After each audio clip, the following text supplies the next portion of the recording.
Alright, comrades. It is Mikhail here.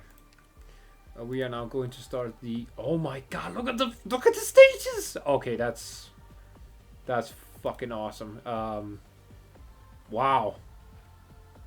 I completely forgot to check what the. Oh my god, that's so awesome. Okay. Oh.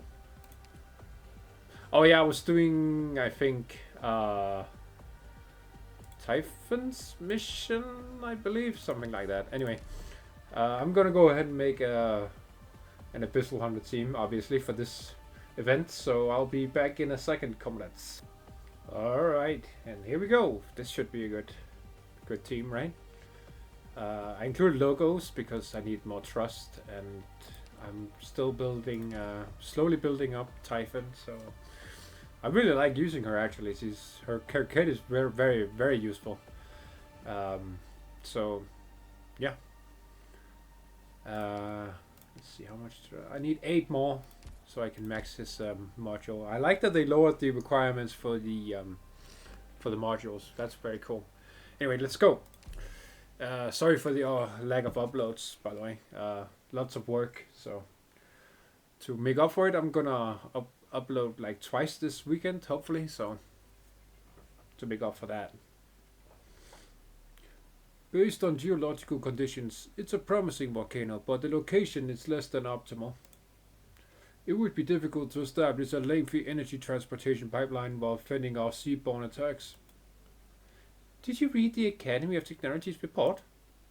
Hydrogen from seawater can be used to maintain operation of the Legion fleet, but it will be difficult to guarantee uninterrupted energy supply to the beacon. It alone accounts for half of the entire city's energy consumption. It used to be much worse. Our ancestors had to design a bioenergy system for it, maintained through the joint effort of a dozen cities. In this day and age, a system like that would be attacked by the seaborne before it could even be activated. Regardless, we need to find a way to ensure power supply for the beacon. Maybe Ægir would know a way. Let me get in. Oh! Did you forget he's still in home territories and our cities are under radio silence? We can't exactly lay fiber optic cables like we used to either. What with all the seaborne out there? I miss the days when we could get anyone in the country on a holographic call whenever we wanted. Wait. What if we modified the output mode of the energy converter?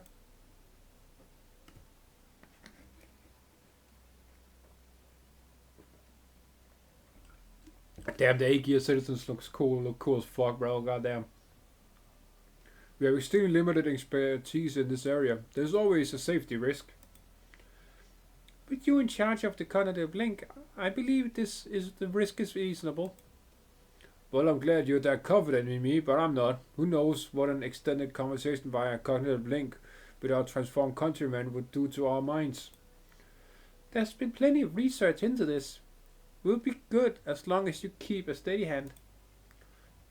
Even in the home territories, there are a few cases of transformed citizens being granted a final interview.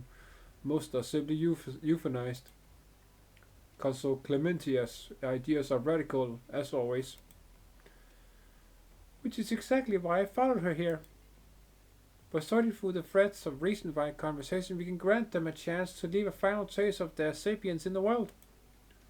And what better way to send them off than with a stimulating debate? Sadly, most of the survivors of the Sea Patrol brings back are already transformed beyond recognition. Precious few have the opportunity to return to the city to receive a final interview. Say, we're witnessing history unfold here, aren't we? Or maybe we're just doing our jobs. I trust that the Institute of Development Planning faith. Oh my god. I trust that the Institute of Development Planning's faith in you is not misplaced. Make your preparations. Thanks. See you in the isolation chamber. Excuse me. What the? A catastrophe under the sea? Taken by surprise, the young man loses balance and falls, but an even stranger sight stifles his cry of surprise. He sees the passers-by float into the air, swimming through it like fins through water, paying little heed to the swaying sea below. As things return to normal, some land and walk away. continuing their conversations like nothing happened, while others continue to swim forward through the air. He recalls the Ægir rituals the people of Grand Pharaoh had told him about when he was little. Get up, Geordie. Right. Donna Irene? Next time you go out, remember to put on the device that the Sea Patrol gave us when we landed yesterday. Right, I remember that from the briefing videos. Which one was it again? The fourth one. The technicians at the port reminded me. They make regular adjustments to the gravity settings as part of what it takes to maintain the low gravity environment of Millennium. They say it's like a fin adjusting its swim bladder. So you went to tour the port? Yes, I was interested in their ships and docks, their weapons. Those massive ships that sail like fowlbees through the reefs and cliffs. I saw traces of the Stultifer navis in them. Briogan really did recreate Ægir technology in Iberia. Perhaps we should have sailed our proud armada out into the vast oceans rather than parading our gold-gilded ships along the coast as deterrent to those dukes and pashas. Briogan. You look nervous, Geordie. So nervous that you missed the point entirely. I'm just feeling a little out of place. This place is stranger than I imagined. The air is thick and heavy, the ocean above my head sends a chill up my spine, and the glowing plants along the streets make me dizzy. Plus what happened just now. Physical discomfort I could deal with, but there are so many oddities here I can't even begin to understand yet. The briefing videos Ægir provided were very detailed, but there's still so much that I couldn't comprehend even after rewatching them so many times. Food moves on its own without a fork. Clothes clean themselves without having to be removed. These things make sense, kind of. Okay, dude, alright, that's okay. But edible sagas? Crunchy theorems? I just can't wrap my head around those. The best I can do for now is print out one of those emergency nutrition supply devices. All my life I've known nothing but Grand Pharaoh. Is this what it's like to... No, it's not quite like an Iberian from a backwater village seeing the capital for the first time. Not that the city of gold still exists. The difference here isn't one between a small town and a metropolis, but almost between two entirely different civilizations. I tried to ask someone for directions, but I couldn't understand what they were saying or whether I was being rude to interrupt. I don't even know how they see me, an Ægir in name only. I have my concerns too. You're worried too? You of all people know what Iberia did to the Ægir after the profound silence. I don't know what kind of country Ægir is, how its people view that period of bloodshed, or how they view me, an emissary with blood on her hands. But you didn't... I'm here representing the Iberian Inquisition. I've seen the files on the slaughters. Each report... Oh shit, I clicked too fast. Sorry. Each report on its own may be thin, but in aggregate, we committed many injustices while cleansing the influence of the Church of the Deep, and the islanders were the most affected. I still believe the Inquisition was in no position to be lenient, not when the country itself teetered on the brink. It was our collective decision that we should go to any lengths to ensure the nation's survival in the time of extraordinary crisis. But that does not lessen our crime. I don't believe you need to worry about that. Okay, dude, just be creepy as fuck and walk up, alright? Oh, there's... Oh, I already forgot her name. God damn it! Growing a massive vesicle to resist a blast from Class 3 weaponry and covering the retreat of the other seaboat in the depths of the trench. How is it even possible for biological tissue to be made to resist the forces of a microsingularity? The Sea Patrol brought back tissue samples. They've already been sent to your lab through the transport tubes. At least they haven't yet developed a collective resistance to Class 3 weaponry like they have for Class 1 and 2. The performance of Class 3 weaponry is demonstrably superior. But even more concerning is that an individual seaborn has evolved measures specifically to counter it. They're more organized than before. You've been analyzing the seaborn's adaptation to various weaponry ever since the militarium set sail. Did you already foresee this? Advisor Blandis. To an extent, but we need more time to confirm our theories. Thank you, Secunda. Your reports are always so detailed that they are not blinked for fear of missing something. Little Handy, get me some eye drops. Ignore that command, Little Handy, just a bad joke. If there's nothing else, I'll be going. I need to speak to the technicians about the damage suffered by our ships. I'd rather you stay just a little while longer, unless you're hurrying to get some rest after work. Isn't it somewhat ironic considering you've also received numerous health warnings but haven't seen a doctor yet? Very well, still I'd appreciate it if you could hear me out. It won't take long, I just need to confirm something. Have you read Gladia's report? I have. Then you should know about Opianus. I thought you'd at least show some sort of reaction. Of course I'm concerned about the reappearance of the Abyssal Hunters after 5 years of silence. Especially when the waterway program is at a key juncture. And Opianus' unusual activities are of particular note. He clearly made contact with Gladia's group and is aware of Militarium, but has made no attempt to re-establish communications with Ægir. Meanwhile, we've heard from our Iberian sources that he's also declined to work with Iberia. He may be a proud arrogant even, but he is no fool. He must have his reasons for acting alone. Regardless, I intend to find out where he is and what he's planning. That utilitarianism, that impatience, he's rubbed off on you. We had hoped you'd be better than that. I can only pray your decision-making will be more prudent while tracking him. Nevertheless, I have faith that you'll keep me updated on his whereabouts. What are you talking about, Advisor Blandis? Neither of us is part of the Abyssal Hunter program anymore. You are the weapons technology advisor for the waterway program now. Aren't utilitarian impatient decisions the usual business in your field?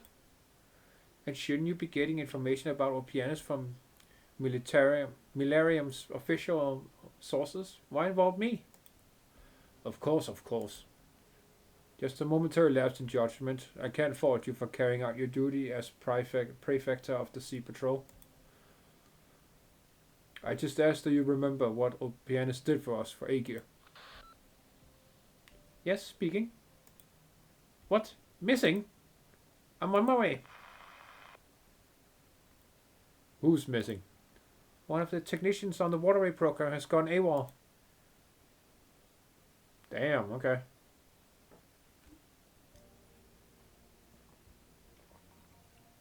Yeah, who is this mofo? And you are? Avitus from the Institute of Prehistoric Studies, Academy of Silence. We study the documents and artifacts of the prehistoric civilization. Oh, okay. It was no one creepy. Just, yeah. Irene, emissary of the Iberian Inquisition. Jordi Fontana Rosa. A pleasure to make your acquaintance. And don't worry, I didn't come to lecture you. I simply felt it was my duty as a citizen of Ægir to free our land-bound friends from their needless concerns. Needless concerns? What I mean to say is Ægir understands that Iberia took measures proportionate to the extraordinary nature of the times. We can find similar periods in our own history, even that of the glorious prehistoric civilization. The exclusion of outsiders as a necessary means of maintaining social order appears to be an inevitable step in the progress of civilization. Besides, we welcome our displaced countrymen to return to the sea, just as we respect the decision of those who have opted to leave. The consequences of their choices belong only to them. I appreciate Ægir's magnanimity, Avitus, but the consequences they suffer were... No, it's nothing. Thank you for clarifying. You're welcome. Mr. Avitus, our landlord guests, please be informed that this area has been designated for investigation. You are advised to proceed to another area unless you have unresolved matters here. A hand of the saint? The penal battalion used them to clean up seaborne remains, but I never knew they could talk. Apparently our people who brought them to land did not have the time to demonstrate their full capabilities. Multi-purpose support equipment, commonly known as a little handy. They currently offer 972 different function modules, excluding obsolete ones.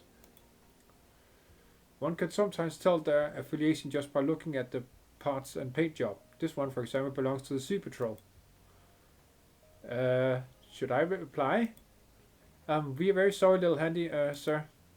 That would be unnecessary. It may be equipped with a voice, but that doesn't mean it's intelligent. I assume that with your temerity, maybe. It's true that the topic of simulated personalities has fascinated many as researcher. The first attempt was created 230 years ago and continues to operate to this day. In fact, I can put in an application for you if you wish to talk to it. However, whether from the perspective of neuroscience, psychology, sociology, or anthropology, simulated personalities have proven to be rather disappointing in terms of their benefits to research. Perhaps I've gone off topic though. In short, they remained the stuff of niche research and we do not consider them suitable for widespread application. The goal of all technological development is to empower humanity.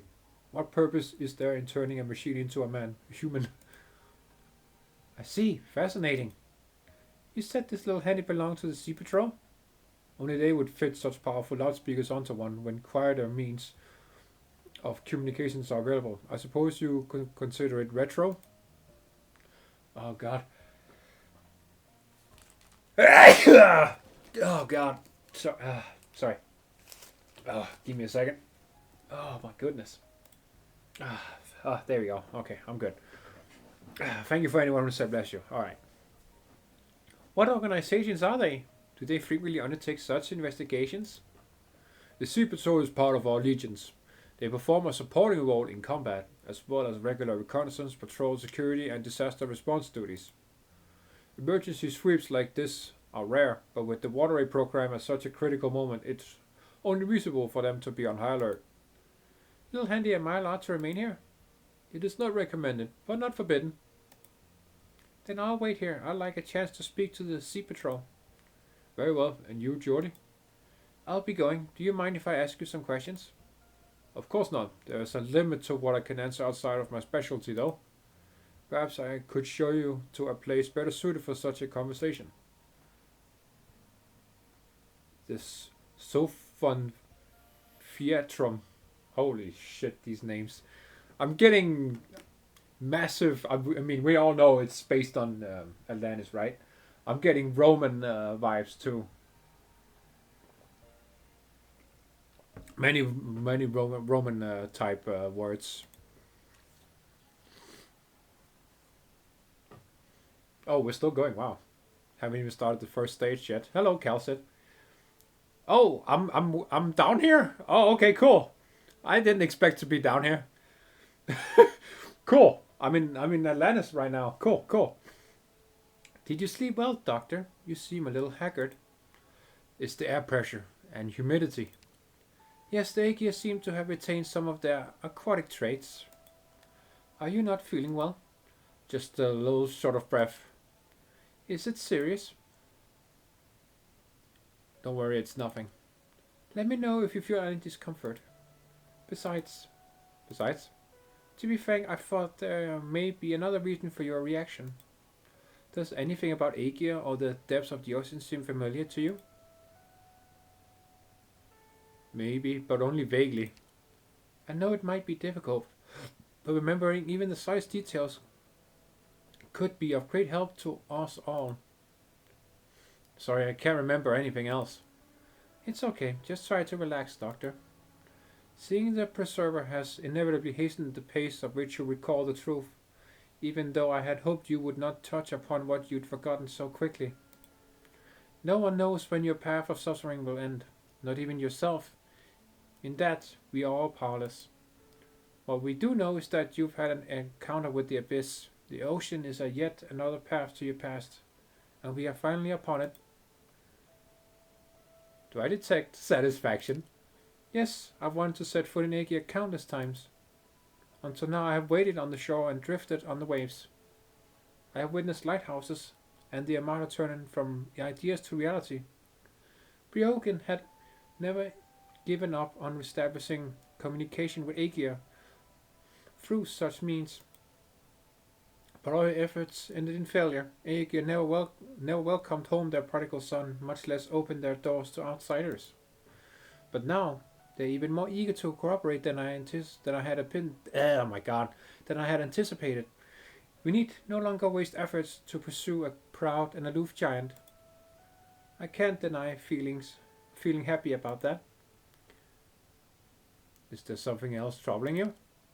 I'm afraid there is. Ægir's proactive stance indicates that they have a plan for making contact with the land.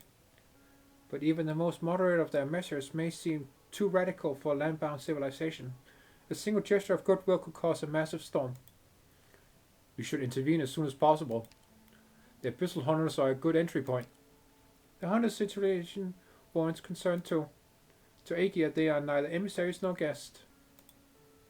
Having participated in the most radical projects in Ægir's history and come back to life after being declared dead for 5 years, I heard that their return home would only cause trouble, controversy. Scatty Spectre, you're back. Where's Gladia? A somewhat troublesome fellow called her away. I thought your priority upon returning would be to get checked up. What could possibly be more urgent? That's the doctor in Kal'tsit speaking. No idea. But once Gladia's done with her interview, I guess Scatty and I are gonna go do some stupid checkup. Swordfish and I are fine. Sharks' changes might be a little problematic. There's no adrenaline in the ocean, is there? Does Ægir understand oripathy? I read some medical papers before I underwent the surgery. Even back then, they had advanced knowledge of medulla regeneration and replacement. They should be able to help her. You needn't worry, Doctor. I've inspected myself in the mirror on that great ship. I'm returning those endless dreams still creep up on me like bubbles, but they've also become as light as bubbles. Besides, I feel like I'd have more regrets about losing these dreams. But for now, I'm as lucid as I've ever been, and luckily for you, I'm even in the mood to take you on a tour of the city. Interested? Yeah! I'd love to, man. Hell yeah. Hanging out with the Abyssal Hunters? Fuck yeah, dude. First Contact. That's a Star Trek movie. Alright, you want to go up here? Cool. What is that? That's what? Oh my god, what are they called? Oh my god, the light fish. They know with the light in front of them, so they can see. Oh my god, what are they called? I forgot. Those are definitely them though. And they also look like piranhas. Oh, I didn't even read what it did. Whatever. It's fine. Whatever. Dude, the stages look fucking great though. You can definitely see that we're underwater now. Request load capacity calculations complete.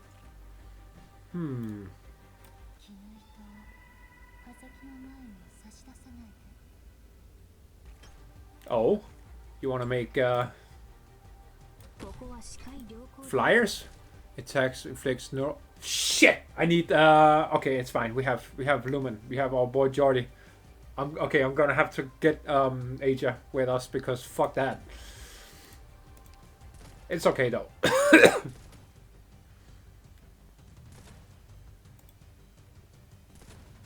Get sniped, bro. There we go. Cool.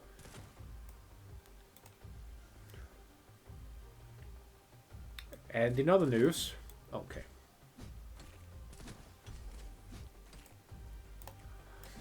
You're dead, motherfucker, you fucking amateur. There we go.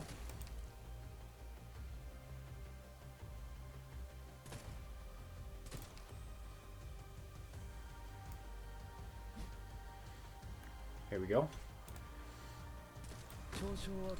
The man himself.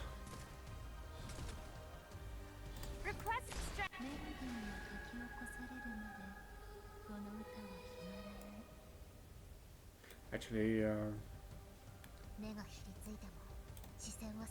The homie? The homie? Yeah, yeah. The homie?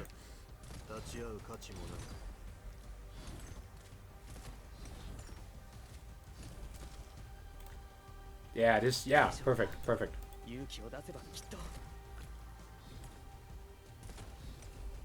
Request acknowledged. 決断をお前の影にこの矢で釘付けにしてやる。 Fight me, bro. Fight me. No? Okay. Well.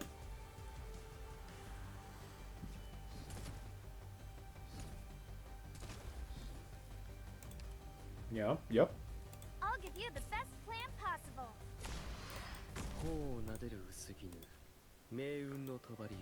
Yeah, we need baby girl as well.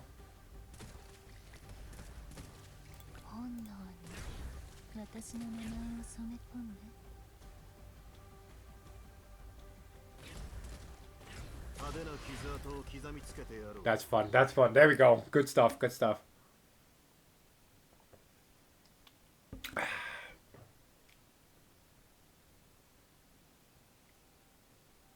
Hello, Sketty.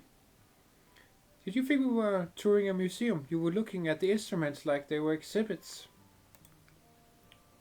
The third place I mistook for a museum then. Oh my goodness, okay.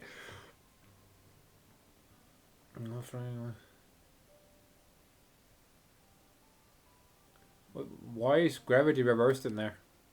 There are some things even I can't explain. Technology has advanced a lot in 5 years. Wait, that tower. There's a launch pad at the heart of the city? Good eye, Doctor. That's a beacon launcher. One with plenty of history. You know about it, Shark? My parents took me around the home territories when I was little. There are similar structures in many cities. I thought Ægir children were raised collectively. I was, but Shark has a special relationship with her biological parents. Oh, we're getting some lore. Hell yeah! They're more like friends than parents. They reached a consensus with the Institute of Incubation to bring me along whenever they worked on a new dome project. I spent most of my time in the Institute of Incubation, but I was able to see the cities, learn, and even work alongside them. So what's this beacon launcher for? Exactly what it sounds like. It launches beacons to mark the waterway. How big is this waterway anyway? Ægir had almost mastered the oceans around 300 years ago, effectively using natural energy in its various forms and recovering every seafloor trench in our navigational charts. Then we cast our sights on another ocean, one brimming with stars. Our fleets and even our cities were meant to cross that boundary that should never have existed and light the fires of civilization beyond the barrier. Beyond the barrier. The Preserver was right, Doctor.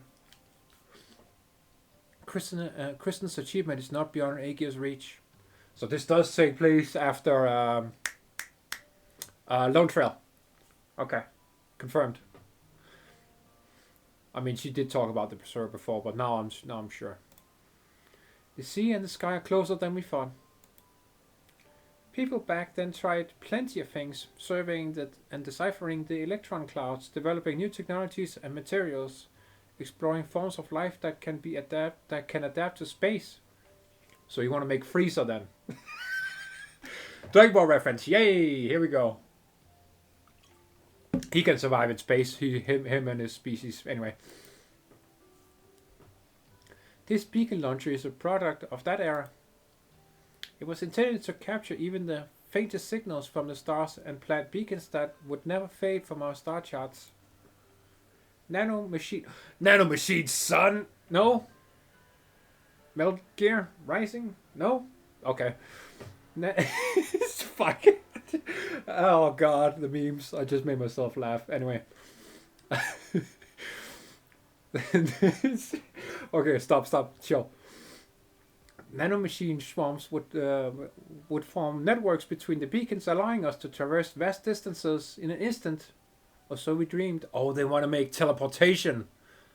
Okay. Wow. You never told me any of this before. Lucid moments were hard to come by on land.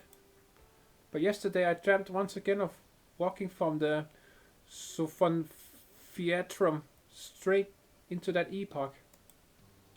Then I saw Laurentina dance. She leaped from the waves to the stars, stirring up stardust that trailed the hems of her dress. From afar, the voice of the master of all creation answered her in song. Universe and imagination know no bounds, and Laurentina's dances will never cease. Spectre closes her eyes, as though sinking back into the dream. What is it? Just trying to picture it. It's a beautiful dream, Laurentina. Perhaps that day will really come, Laurentina. Yeah. Before pushing open the door to the stars, they wanted to prepare themselves for any threats beyond the barrier. That is, until the Seaborn appeared and interrupted the dream. We poured all our efforts into studying them, setting aside all else, art, science, and previous visions for the future.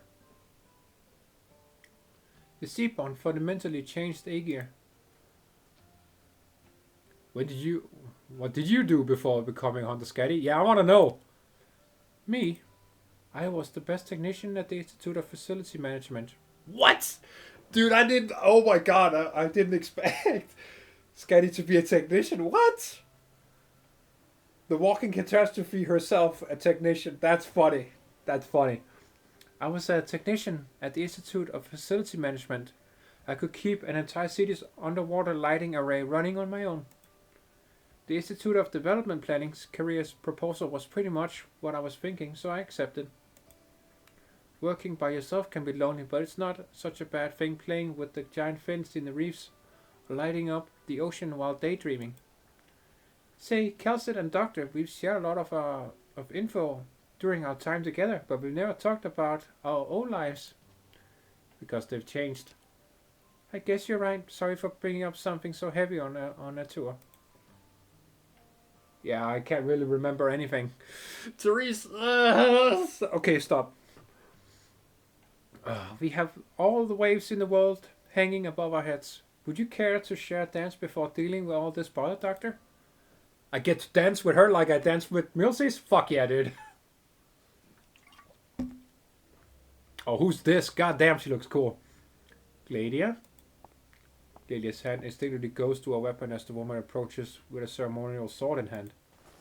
But all she does is put her arms around Gladia's shoulders. Gladia smells stimulants in the air. Ægir do not make a habit of greeting each other with physical contact. She could not remember even her mother ever doing so. But this woman's action felt completely natural. Oh, that's Clementia. Oh, dude, she looks sick. Consul Clementia. I was not aware that this was the standard salute between chief designers of warfare. Nothing makes me happier than seeing the hunters return as lucid as ever.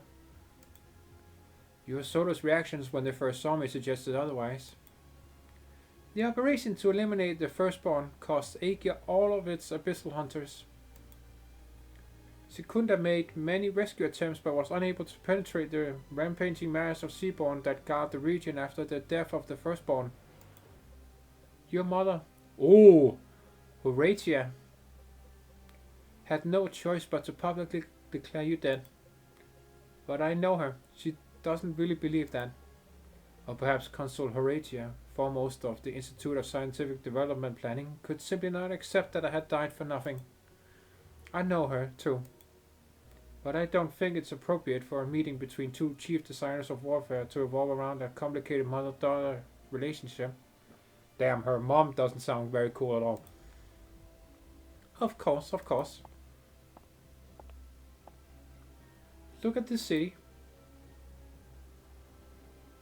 Oh my fucking god, that's amazing! No, give me, no. Give me that. Fuck, that's gorgeous. The consul's pensivarium sits high in the city. The seawater hangs just above their heads. Dude, this is what I'm saying!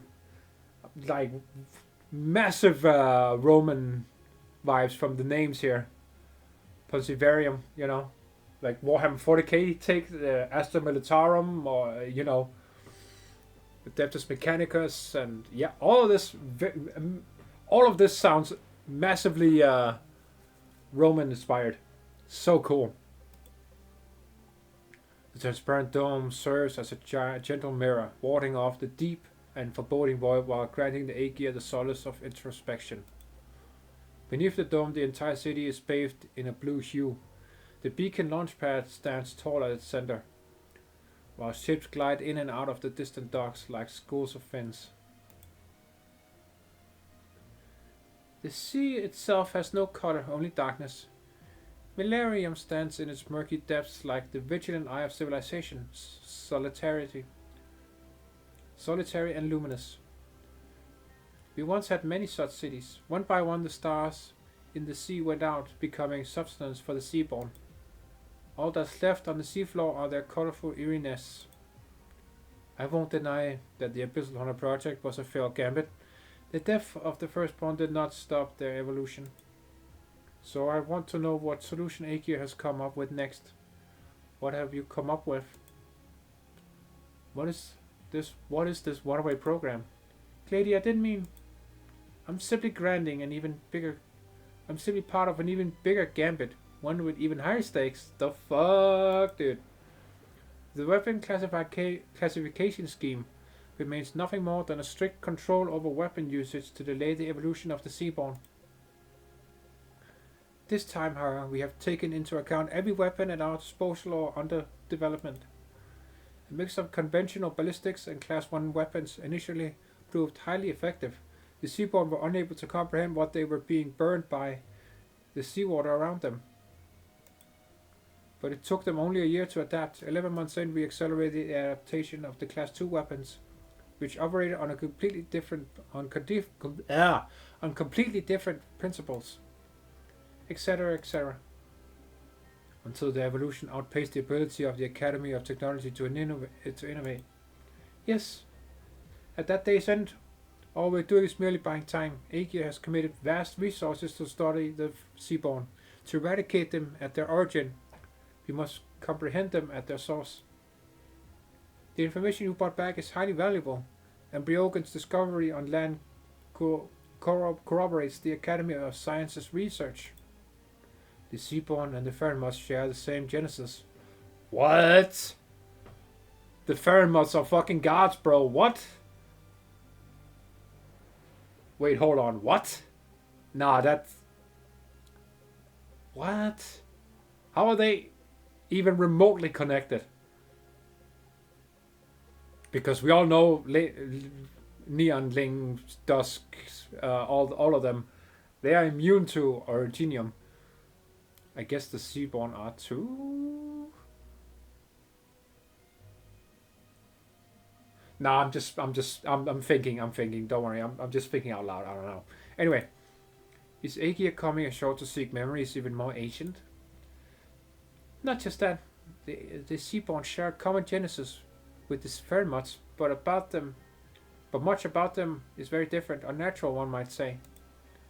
Their recent activity demonstrates a clear sense of purpose. They have quickly abandoned their reliance on the sea and begun to migrate towards land in mass. Left unchecked, it is not out of the question that all of Terra could become infested with seaborn. We already saw hints of that in Iberia. Thus for Ægir, the land is both a source of answers and a solemn responsibility. Horatia has issued new war orders on behalf of the Institute of Development Planning, and Millennium has come bearing new Class 4 weapons from the Academy of Technology. They are a form of biological weapon, very different from all the previous ones, designed to induce death in nearby seaborn nests and newborns, while driving away adults from the sea. We have successfully located most of the nests in the target region. The ones near Iberia are the only ones yet unmarked. Once the beacons have been placed and the weapons activated, we will finally have cleared an entire region of seaborn and established a route back to Ægir's home territories. Wow, so that's what they're doing. Holy shit, dude.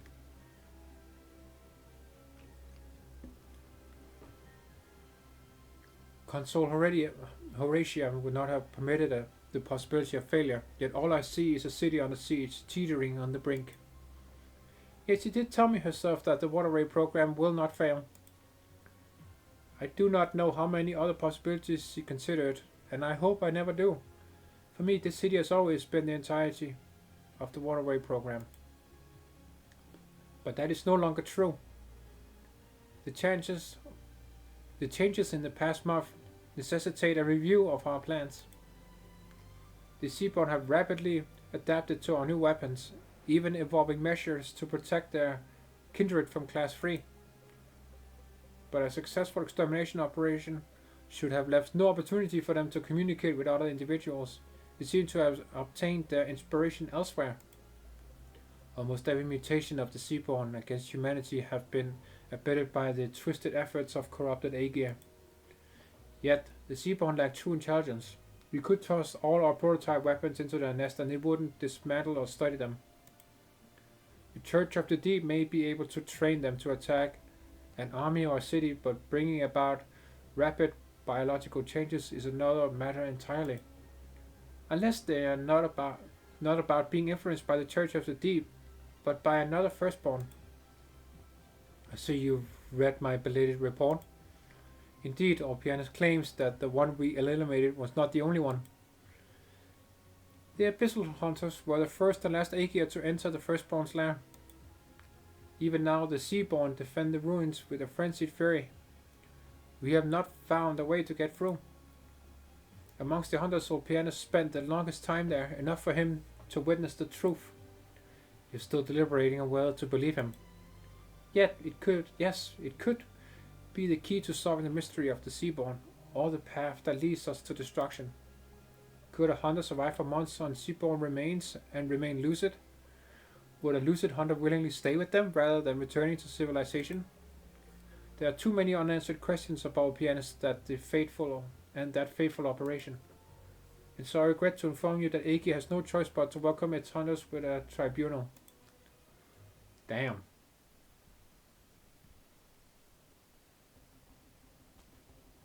Oh my god, that fucking armor, dude!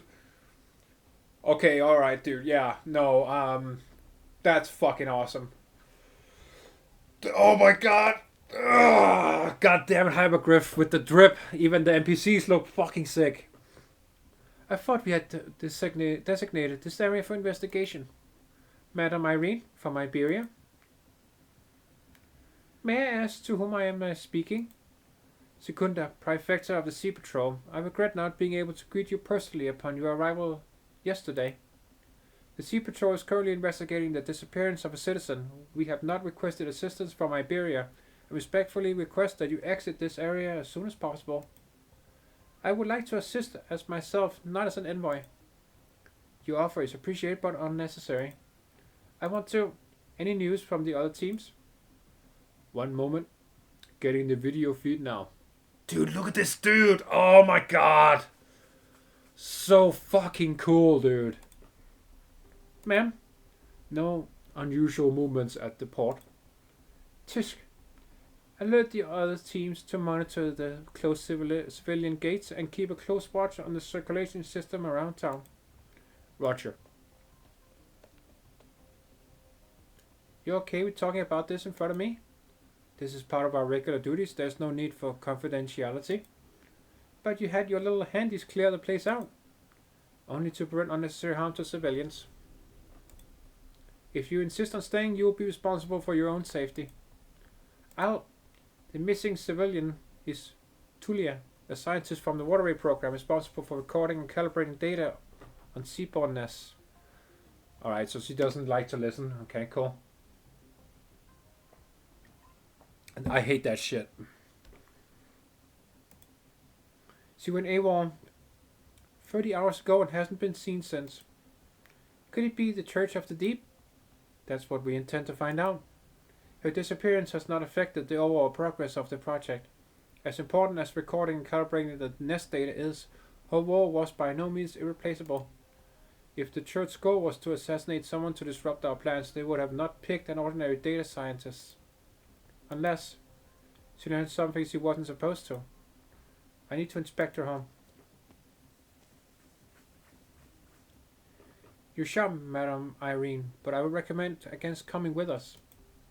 I'm simply investigating our common enemy in my own way. Suit yourself. That's cool, that's cool. They're working together. That's cool, I like that. Nice.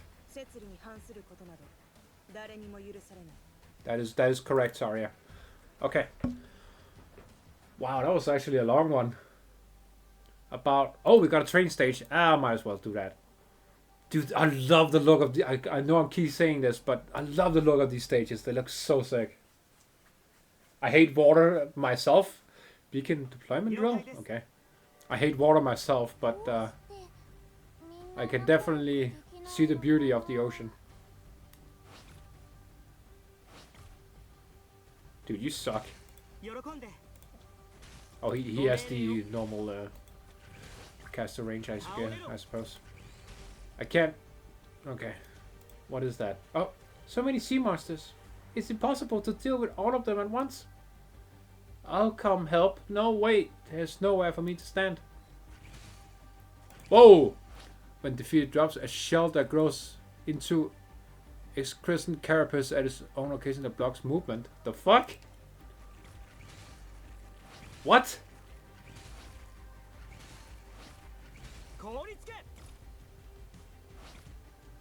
What is that? What is I use when deal with burn damage? Enemies are slowed. Unlimited duration. Oh. Wow, cool. What?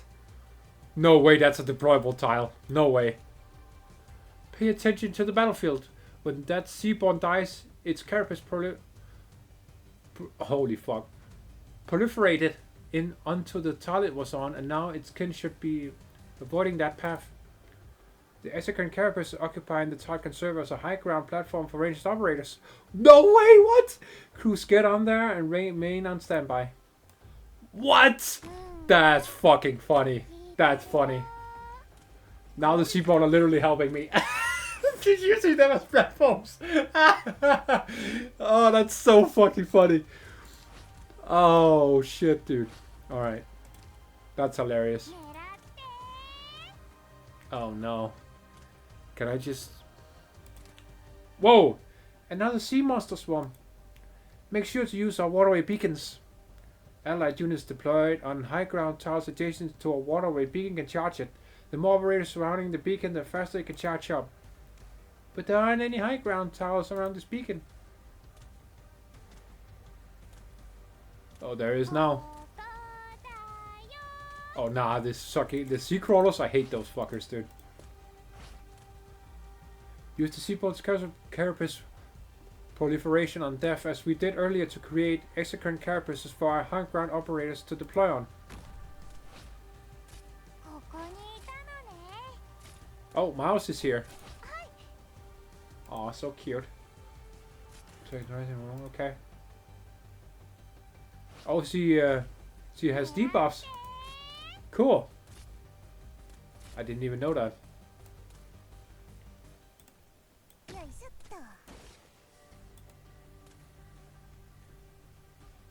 I mean, I guess I should heal, what's his face? Stewart, yeah. Once the waterway beacon is fully charged, it slows down the movement speed of all enemies within range, and our operators now deal burn damage to them with their attacks too. Now use the waterway beacon to wipe out the rest of the seaborn.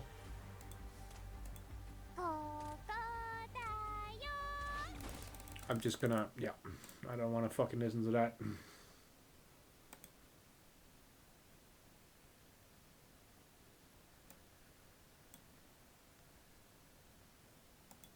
Uh-huh, yep.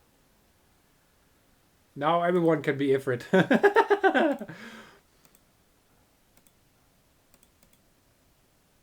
You can be Ifrit. You can be Ifrit. Actually, I think she just got a new module that gave her burn damage. I should probably build that. It seems better than her first one, even though the first one gives her skill points and attack speed. But that's really all about. That's really really about it. So, yeah. There we go. Good. We are free from the noise. 皆さんのご活躍、本当に目を見張るものでした。 Indeed. 素晴らしかったですよ。 Okay, so now we know the seaborn can help us. Pretty much. Anyway, that's it for now, comrades. That was a long video. We only did the first battle stage. That was amazing. Yeah, thank you for watching the first part here. If you did enjoy, do leave a like. If you have any thoughts about all the stuff that we just learned and everything else, please do leave a comment down below. And if you enjoyed what you saw and you want to see more content from me, be it Arknights or anything else, please do subscribe, comrades. That would be very much appreciated. And I will see you in the next part. Actually, I gotta go in like 45 minutes, so I will not have time to record anymore. Hopefully, I'm going out eating with friends and some old co-workers. So, yeah, hopefully I won't be home too late, so I can record after I get home. Anyway, that will be it for this time, comrades. I will see you very soon. As always, have a good one. Das vidania.